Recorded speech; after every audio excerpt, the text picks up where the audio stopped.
अभी मैं प्रार्थना करता हूं देश के जिम्मेदारों से और महात्माओं से कि तुम भी बदनाम हो जाओगे। तुमने अच्छी सच्ची नीति राजा को क्यों नहीं दी? अच्छे सच्चे रास्ते की जानकारी राजा को क्यों नहीं कराई? तुम भी दोषी हो जाओगे। जो चार चार शंकराचार्य बैठे हो, सारा दोष तुम्हारे पर आ जाएगा। तुम भी कुदरत की मार को सह नहीं पाओगे। तुम्हारा कर्तव्य है। और वैसे भी महात्मा और मंत्री अच्छी सलाह के लिए रखे जाते हैं।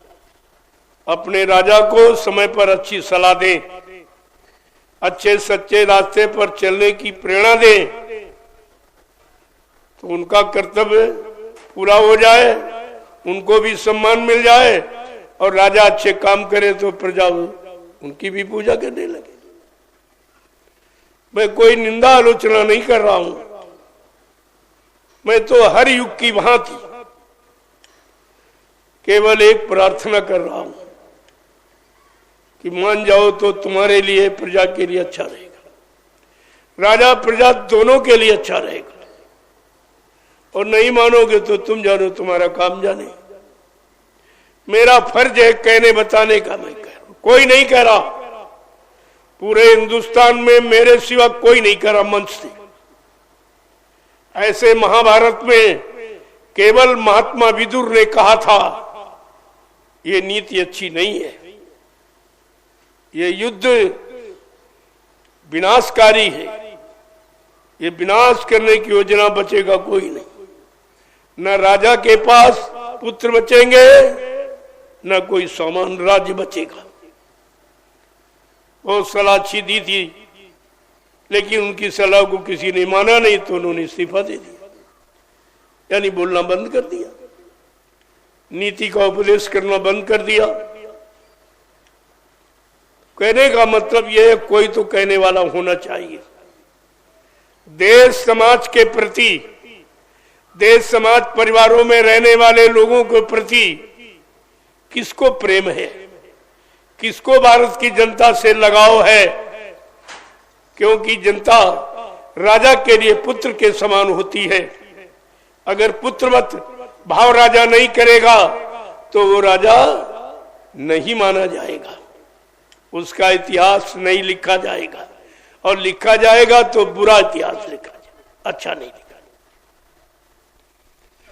तो प्रजा को पुत्रवत समझ, जैसे अपने पुत्र पर आपत्ति नहीं आने देते हो, अपने पुत्र को बेरोजगार नहीं रहने देना चाहते हो, अपने पुत्र को मुसीबत में नहीं जाने देना चाहते हो, तो ये भारत की जनता भी तुम्हारा पुत्र है, इस पर तो कुछ विचार करो।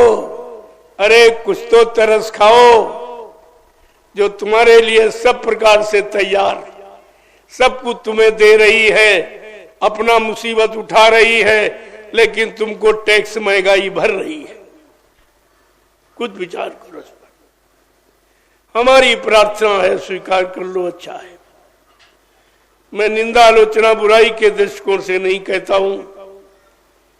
जो एक सच्चे अच्छे महात्मा का फर्ज है कि देश के प्रति अच्छा माहौल वातावरण बनाने के लिए अच्छी नेक भली सलाह राजा को दे अपने।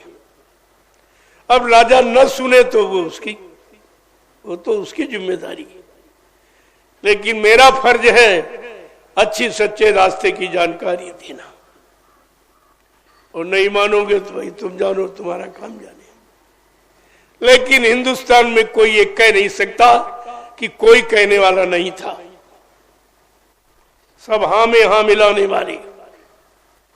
अलग गलत रास्ते पर राजा जा रहा हो, किसी कारणवश भूल भ्रमवश, अगर भारत की जनता या उसके जिम्मेदार सहयोगी सब उसको उसी तरफ जाने की सलाह दे रहे हैं, इसका मतलब ये सब तुम्हारे विरोधी ही है। ये विरोधी है, पक्के हैं। लेकिन तुम ये समझ नहीं पाओगे, तुम्हारे में सच्ची सही जानकारी का अभाव है, क्योंकि तुम महात्माओं की बात सुनते नहीं हो। अहंकार बस अपने आप को बड़ा मानते हो, जबकि बड़ा शब्द बहुत बड़ा है। बड़े शब्द की बड़ी महिमा है, बड़े शब्द का बड़ा कर्तव्य है, बड़ी जिम्मेदारी है। ऐसे बड़ा नहीं कहा जाएगा। कोई पद से कुर्सी पर बैठ जाए बड़ा नहीं है, नाम के आगे कुछ लिखने लगे वो बड़ा नहीं है। बड़ा है कर्म करने वाला, जो सबके प्रति अच्छा और सच्चा कर्म करता है और सबको अच्छे सच्चे रास्ते पर चलने की निरंतर योजना बनाता है और सबको सतगामी बनाता है, वो बड़ा है, उसको बड़ा माना जाता। तो मैं तो प्रार्थना ही कर सकता हूं नागरिक की हैसियत से। मैं इस भारत देश का नागरिक हूं।